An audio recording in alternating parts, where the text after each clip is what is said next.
Hello 15,000 അടി ഉയരത്തുനിന്ന് ഹൻലെ എന്ന ഒരു സുപ്രഭാതം. ഇന്നാണ് ആ ദിവസം. ഈ ഒരു ദിവസത്തേക്കുള്ള തയ്യാറെടുപ്പിലായിരുന്നു ഓരോ റൈഡേഴ്സും. ഈ ദിവസത്തിൻ്റെ പ്രത്യേകത എന്താണെന്നല്ലേ? ഇന്നാണ് ഞങ്ങൾ ഉംലിംഗ്ലയിൽ പോണത്. വേൾഡിലെ ഏറ്റവും ഹയസ്റ്റ് മോട്ടറബിൾ റോഡാണ് ഉംലിംഗ്ല. ഏതൊരു റൈഡറുടെയും സ്വപ്നമാണ് ഉംലിംഗ്ല വരെ മോട്ടോർ സൈക്കിൾ ഓടിച്ചെത്തുക എന്നുള്ളത്. ഈ കാണുന്നത് ഇന്നത്തെ ഐറ്റിനറിയാണ്. അവിടെ ഹൻലയിൽ നെറ്റ് ഇല്ലാത്തതുകൊണ്ട് ഒരു ബോർഡിൽ എഴുതി വെച്ചേക്കുകയാണ് എല്ലാവർക്കും കാണാനായിട്ട്. അതെ, എല്ലാവരും ഭയങ്കര എക്സൈറ്റഡ് ആയിരുന്നു. എല്ലാവരുടെയും ഒരു സ്വപ്നം തന്നെയാണ് ഉംലിംഗ്ല വരെ ബൈക്ക് ഓടിച്ച് പോകുക എന്നുള്ളത്. 15,000 അടി ഹൈറ്റിലാണ് ഹൻലെ.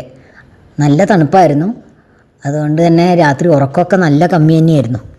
ഹൻലയിൽ താമസിക്കാനുണ്ടായിരുന്ന വേറൊരു പ്രധാനപ്പെട്ട കാരണം ഹൻലയിൽ ഉൽക്ക വീഴുന്നത് കാണാം എന്നുള്ളതായിരുന്നു. രാത്രി 1 മണിയോട് അടുപ്പിച്ചിട്ടുള്ള ഒരു സമയവും 2:30-ക്ക് ശേഷം വേറൊരു സമയമായിരുന്നു അവർ പ്രെഡിക്റ്റ് ചെയ്തിട്ടുണ്ടായിരുന്നത്. ഈ തണുപ്പത്തും അതൊക്കെ കാണാൻ വേണ്ടിയിട്ട് ഞങ്ങളെല്ലാവരും ടെൻറ്റിൻ്റെ പുറത്ത് വന്നിരിക്കുകയൊക്കെ ചെയ്തു. അതൊരു പ്രത്യേക കാഴ്ച തന്നെയായിരുന്നു. നമ്മൾ സാധാരണ കാണാത്തൊരു പ്രത്യേക കാഴ്ച തന്നെയായിരുന്നു അത്. എൻ്റെ ക്യാമറയിലൊന്നും അതിൻ്റെ ചിത്രമൊന്നും എടുക്കാൻ പറ്റാത്ത കാരണം ഞാൻ ഫോട്ടോ ഒന്നും എടുത്തില്ല കേട്ടോ. ഹൻലെ ഒരു വില്ലേജാണ്. വെറും 2000-ൽ താഴെ ആൾക്കാർ താമസിക്കുന്ന ഒരു വില്ലേജ്. ഇവിടെയാണ് ലോകത്തിലെ ഏറ്റവും ഉയരത്തിലുള്ള ഒപ്റ്റിക്കൽ ടെലസ്കോപ്പ് സ്ഥിതി ചെയ്യുന്നത്. ഞങ്ങൾ കാലത്തൊരു 7:30-ക്ക് ഇപ്പോൾ റൈഡ് സ്റ്റാർട്ട് ചെയ്തു കേട്ടോ. അതിനു മുമ്പ് ഇവർക്ക് മെഡിക്കൽ ചെക്കപ്പ് ഒക്കെ ഉണ്ടായിരുന്നു. നിർബന്ധമായിട്ട് എല്ലാവരും മെഡിക്കൽ ചെക്കപ്പ് നടത്തിയിട്ടേ റൈഡ് സ്റ്റാർട്ട് ചെയ്യാൻ പറ്റുള്ളൂ എന്ന് കൺഫർമേഷൻ ഉണ്ടായിരുന്നു. അപ്പോൾ അതുകൊണ്ട് കുറച്ച് ദൂരം നടന്നിട്ടൊക്കെ വേണം തിരിച്ചു വന്നിട്ട് മെഡിക്കൽ ചെക്കപ്പ് നടത്താൻ. കാരണം ഇതിൽ ഈ ഓക്സിജൻ ലെവൽ എത്രണ്ടും ഫ്ലക്ച്വേഷൻ വരുന്നുണ്ടെന്ന് അറിയാനായിട്ട്. കാരണം ഈ 19,000 അടിയിൽ ഓക്സിജൻ വളരെ കുറവല്ലേ ഉള്ളൂ. അപ്പോൾ അതുകൊണ്ട് ഹെൽത്തി ആയിട്ടുള്ളവരെ മാത്രമേ കൊണ്ടുപോവുള്ളൂ എന്ന് പറഞ്ഞിട്ട്. കാരണം അവിടെ മെഡിക്കൽ സപ്പോർട്ടൊന്നും ഇല്ല. അപ്പോൾ 80-ൽ താഴെ ഓക്സിജൻ ലെവൽ 80-ൽ താഴെയാണെങ്കിൽ പറ്റില്ല എന്ന് അവർ മുമ്പ് തന്നെ പറഞ്ഞായിരുന്നു. 70-ൽ താഴെ ഓക്സിജൻ കൗണ്ടായി എന്ന് പറഞ്ഞിട്ട് 2 പേരെ റിജക്റ്റ് ചെയ്തു. പിന്നെ അത് കൂടാതെ ലങ്സിൽ വെള്ളം കെട്ടുണ്ടെന്ന് പറഞ്ഞിട്ട് ഒരു 3 പേരോളം അവരെയും റിജക്റ്റ് ചെയ്തു. അങ്ങനെ ഞങ്ങൾ റൈഡ് സ്റ്റാർട്ട് ചെയ്തിട്ട് ഇത് ആദ്യത്തെ റീഗ്രൂപ്പിംഗ് ആണ്. അവിടെ ഇൻ്റർനെറ്റൊന്നും ഇല്ലാത്തത് കാരണം ഇടയ്ക്കിടയ്ക്കായിട്ട് ഞങ്ങൾ 2-3 തവണ റീഗ്രൂപ്പ് ചെയ്തിട്ടുണ്ടായിരുന്നു. കാരണം ഞാൻ പറഞ്ഞിട്ടുണ്ടായിരുന്നല്ലോ എല്ലാവരും ഒന്നിച്ചൊന്നല്ല റൈഡ് ചെയ്യണത്. അപ്പോൾ ഒന്നിച്ചെത്താൻ വേണ്ടിയിട്ട് 2-3 തവണ ഞങ്ങൾ റീഗ്രൂപ്പ് ചെയ്തിട്ടുണ്ടായിരുന്നു. വില്ലേജ് കഴിഞ്ഞോടെ റോഡുകൾ അല്ലെങ്കിൽ ടാർ റോഡുകളൊക്കെ ഇല്ലാണ്ടായി. പിന്നെ ഈ കാണുന്ന പോലത്തെ പൊടിമണ്ണ് കൂട്ടിയിട്ടിട്ടുള്ള പോലത്തെ റോഡുകളായിരുന്നു ഉണ്ടായിരുന്നത്. ഉംലിംഗ്ല പോയിട്ട് തിരിച്ചു വരുന്നവരെയൊക്കെ ഇഷ്ടം പോലെ കാണാട്ടോ.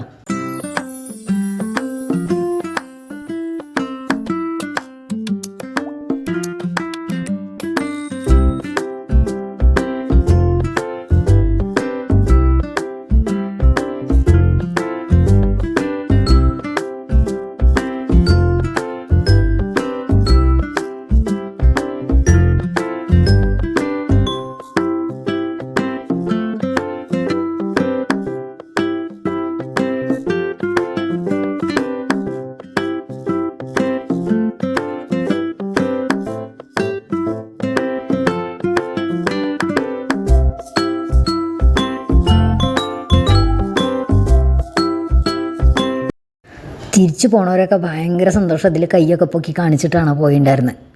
കാരണം അവരൊരു സ്വപ്നം സാക്ഷാത്കരിച്ചിട്ട് തിരിച്ചു പോകുക തന്നെയാണ്.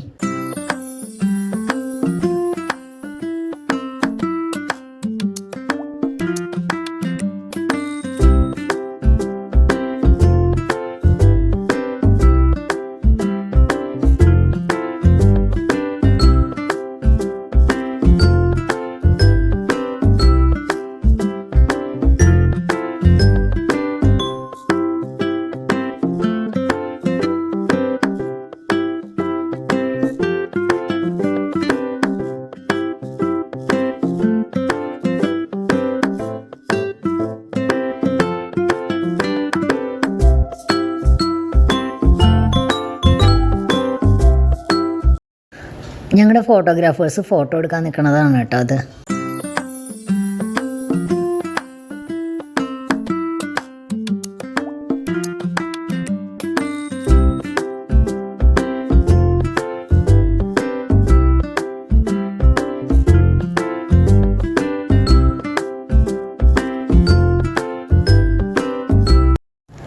ഇത് ഹൻലയിലത്തെ വീണ്ടും വേറൊരു ചെറിയ വില്ലേജാണ്. ഒരുപാട് കൺസ്ട്രക്ഷനുകൾ ഇവിടെ നടക്കുന്നുണ്ട്. മിലിറ്ററിയുടെ കൺസ്ട്രക്ഷൻ ഉണ്ട് കുറേ, പിന്നെ കുറച്ചൊക്കെ പ്രൈവറ്റ് ആയിട്ടുള്ള ടെൻറ്റുകളും ഒക്കെ ആയിട്ടുള്ള കൺസ്ട്രക്ഷൻസും ഉണ്ട്.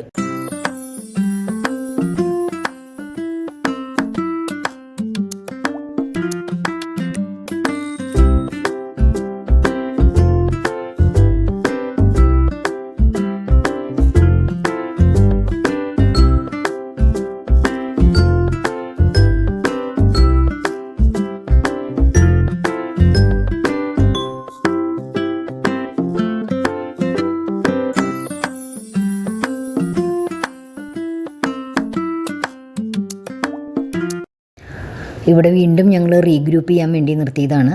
എല്ലാവരും ഒന്നിച്ച് വന്നിട്ട് മാത്രമേ പോകാൻ പറ്റുന്നുണ്ടായിരുന്നുള്ളൂ. കാരണം നെറ്റൊന്നും ഇല്ലാത്തത് കാരണം ഒരാൾ മിസ്സായി കഴിഞ്ഞിട്ടുണ്ടെച്ചാൽ കോൺടാക്റ്റ് ചെയ്യാൻ യാതൊരുവിധ നിവൃത്തികളും ഇല്ലായിരുന്നു.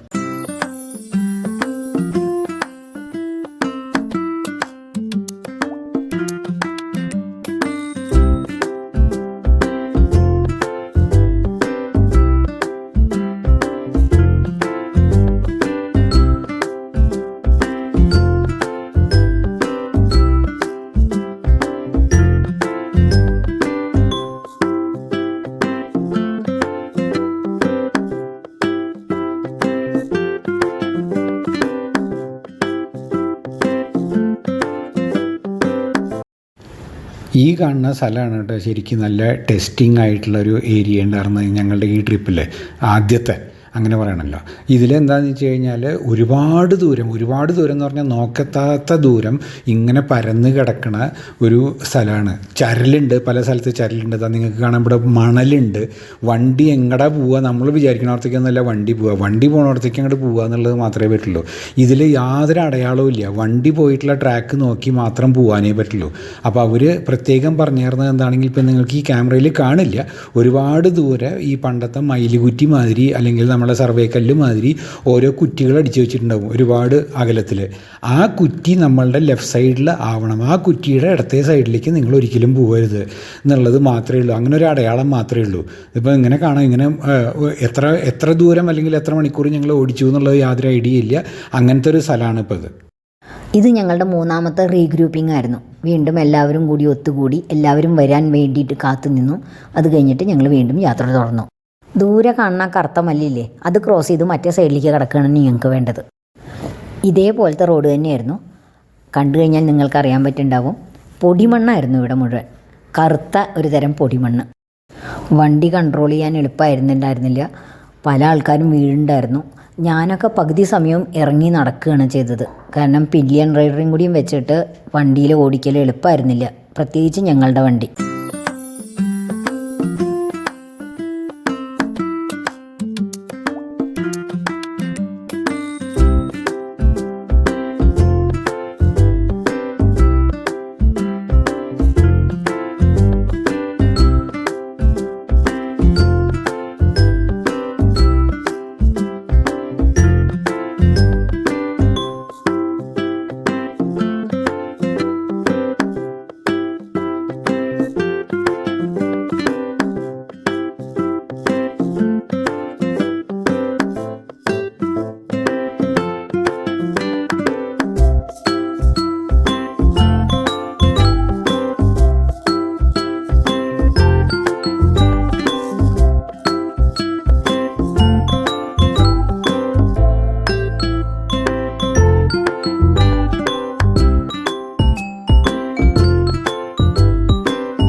അങ്ങനെ ഞങ്ങൾ ഗേറ്റ് വേ ടു ഉംലിംഗ്ലയിലെത്തി.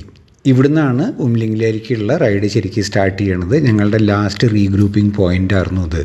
ഇവിടെ കുറച്ച് കടകളുണ്ട്, ഒരു 3-4 കടകളൊക്കെ ഉണ്ട്. അത് കഴിഞ്ഞാൽ ഇനി ഇവിടുന്ന് അങ്ങോട്ട് മുകളിലേക്ക് ഇനി കടകളൊന്നുമില്ല.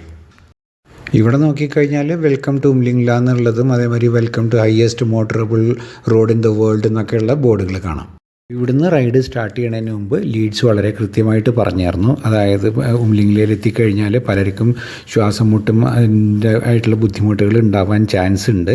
ഒരാൾ പോലും 10 മിനിറ്റിൽ കൂടുതൽ അവിടെ നിൽക്കാൻ പാടില്ല. അതാണ് മാക്സിമം അലൗഡ് ടൈം. ഒന്നാമത് അതൊരു നല്ലൊരു മെയിൻറ്റെയിൻഡ് റോഡൊന്നുമല്ല. കാരണം India China border, almost India China ബോർഡറാണ് അതവിടെ. അപ്പോൾ അതുകൊണ്ട് രണ്ടുപേർക്കും അത് മെയിൻറ്റെയിൻ ചെയ്യാനുള്ള ഇതില്ല. അതുകൂടാതെ ഒരുപാട് വിസിറ്റേഴ്സ് വരുന്ന കാരണം റോഡ് ബ്ലോക്ക് ഉണ്ടാവാൻ നല്ല ചാൻസ് ഉണ്ട്. അപ്പോൾ അവിടെ ചെല്ലുക, വളരെ പെട്ടെന്ന് ഫോട്ടോ എടുക്കുക, തിരിച്ചു പോരുക. 10 മിനിറ്റിൽ കൂടുതൽ നിൽക്കരുത്, ഭയങ്കരമായിട്ട് പ്രശ്നം ഉണ്ടാകും. അതുകൂടാതെ ആർക്കെങ്കിലും എന്തെങ്കിലും ബുദ്ധിമുട്ടുകൾ തോന്നുകയാണെങ്കിൽ ഉടൻ തിരിച്ച് ഈ റീഗ്രൂപ്പിംഗ് പോയിന്റിലേക്ക് എത്രയും പെട്ടെന്ന് അവിടുന്ന് ഒഴിവാവുക എന്നുള്ളതാണ് വേണ്ടത്. അപ്പോൾ അങ്ങനെ ആർക്കെങ്കിലും തിരിച്ച് പോരണം എന്നുണ്ടെങ്കിൽ അവർ കൂടെയുള്ള ആരോടെങ്കിലും ഇൻഫോം ചെയ്തിട്ട് ഉടൻ തിരിച്ചു പോന്നേക്കുക, വേറെ ഒന്നിനും അവിടെ കാത്തു നിൽക്കരുതെന്ന് അവർ വളരെ വ്യക്തമായിട്ട് പറഞ്ഞായിരുന്നു. അതുകൂടാതെ അവിടുന്ന് യൂ ടേൺ എടുത്തിട്ട് ഇങ്ങോട്ട് തന്നെ പോരണം, നേരെ പോകരുത്. നേരെ പോയി കഴിഞ്ഞാൽ നമ്മളെത്തുക ചൈനയിലേക്കാണ്. അപ്പോൾ അതുകൊണ്ട് അതും വളരെ വ്യക്തമായിട്ട് അവർ പറഞ്ഞായിരുന്നു. ഇവിടെ എത്തിയപ്പോഴേക്കൊക്കെ എക്സൈറ്റ്മെൻറ്റ് അതിൻ്റെ പീക്കിലെത്തിയിട്ടോ. ഞങ്ങൾക്ക് മാത്രമല്ല, എല്ലാവരും ഭയങ്കര എക്സൈറ്റഡ് ആയിരുന്നു.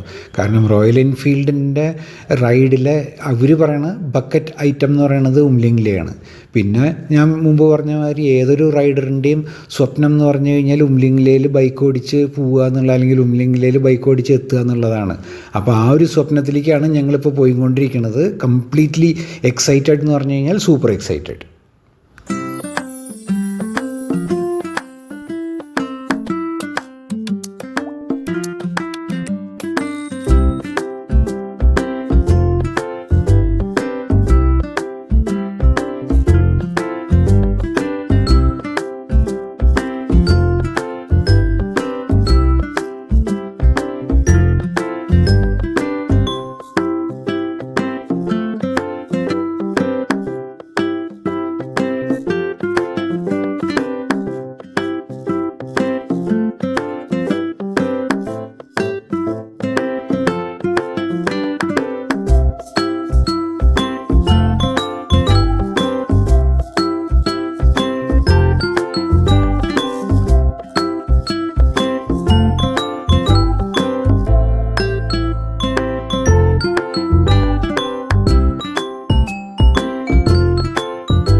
അങ്ങനെ ഞങ്ങൾ ലോകത്തിൻ്റെ നെറുകയിലെത്തി എന്ന് പറയാൻ പറ്റില്ല, വണ്ടി ഓടിച്ച് എത്താവുന്ന ലോകത്തിലെ ഏറ്റവും ഉയരം കൂടിയ സ്ഥലത്തേക്ക് ഞങ്ങൾ അങ്ങനെ എത്തി. വണ്ടിയൊക്കെ ഓരോരുത്തരായിട്ട് മുമ്പെത്തിയൊരു പാർക്ക് ചെയ്യുന്നുണ്ട്, ഞങ്ങളിത് അവിടെ പാർക്ക് ചെയ്യണു.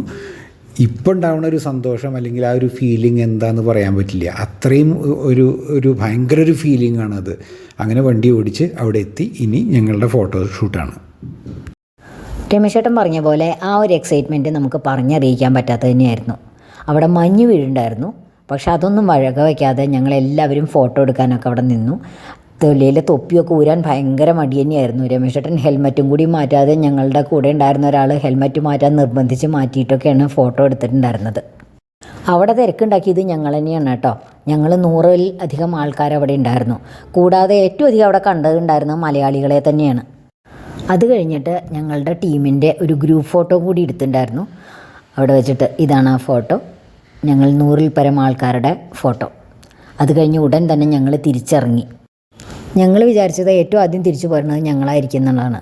പക്ഷേ പകുതി വഴി ഇറങ്ങിക്കഴിഞ്ഞപ്പോഴാണ് മനസ്സിലായത് ഒരുപാട് പേര് ഞങ്ങളെക്കാൾ മുന്നേ ഇറങ്ങി പോകുന്നുണ്ടായിരുന്നു. ഞങ്ങളിനി ലാസ്റ്റ് റീഗ്രൂപ്പ് ചെയ്ത സ്ഥലത്തേക്ക് തന്നെ തിരിച്ചിറങ്ങുകയാണ്. ഗേറ്റ് വേ ടു ഉംലിംഗ്ല എന്നൊക്കെ പറഞ്ഞിട്ട് ബ്രിഡ്ജൊക്കെ കണ്ടത്.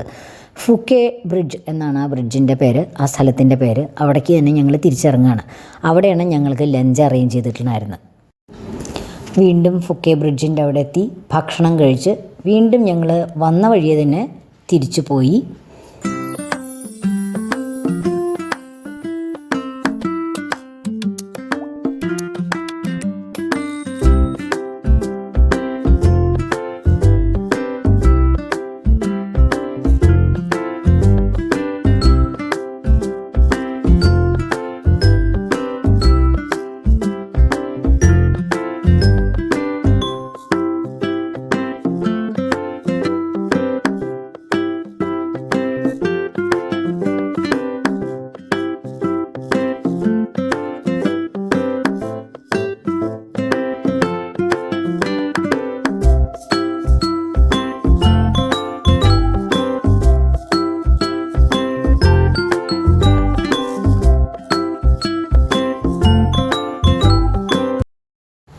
തിരിച്ചു പോരുമ്പോൾ ആ പ്ലെയിൻസിലെത്തിയപ്പോൾ താഴ്വാരത്തിലെത്തിക്കഴിഞ്ഞ് കഴിഞ്ഞപ്പോൾ ഞങ്ങളുടെ ഒരു ഫോട്ടോഷൂട്ടൊക്കെ നടത്തിയിട്ടുണ്ടായിരുന്നു. അവർ വണ്ടിയുടെ അടുത്ത് ഞങ്ങൾ നിന്നിട്ട് അവർ ഡ്രോണൊക്കെ വെച്ചിട്ട് ഫോട്ടോ എടുത്തിട്ടുണ്ടായിരുന്നു. ആ ഫോട്ടോ ഞാൻ ഇതിൽ ആഡ് ചെയ്യാം കേട്ടോ. അത് കഴിഞ്ഞ് ഞങ്ങൾ നേരെ ഹൻലയിലെ ടെലിസ്കോപ്പ് കാണാൻ പോകാനായിരുന്നു പ്ലാൻ ഉണ്ടായിരുന്നത്. പക്ഷേ അന്ന് വെതർ കണ്ടീഷൻ ശരിയല്ലാത്ത കാരണം അത് ടെലിസ്കോപ്പ് നേരത്തെ അടച്ചു. അതുകൊണ്ട് ഞങ്ങൾ ഞങ്ങളുടെ താമസ സ്ഥലത്തേക്ക് തന്നെ തിരിച്ചുപോയി. അടുത്ത ദിവസത്തെ യാത്രയുടെ വീഡിയോ ആയിട്ട് ഞാൻ വീണ്ടും വരാം. അതുവരേക്കും എല്ലാവർക്കും ബൈ ബൈ.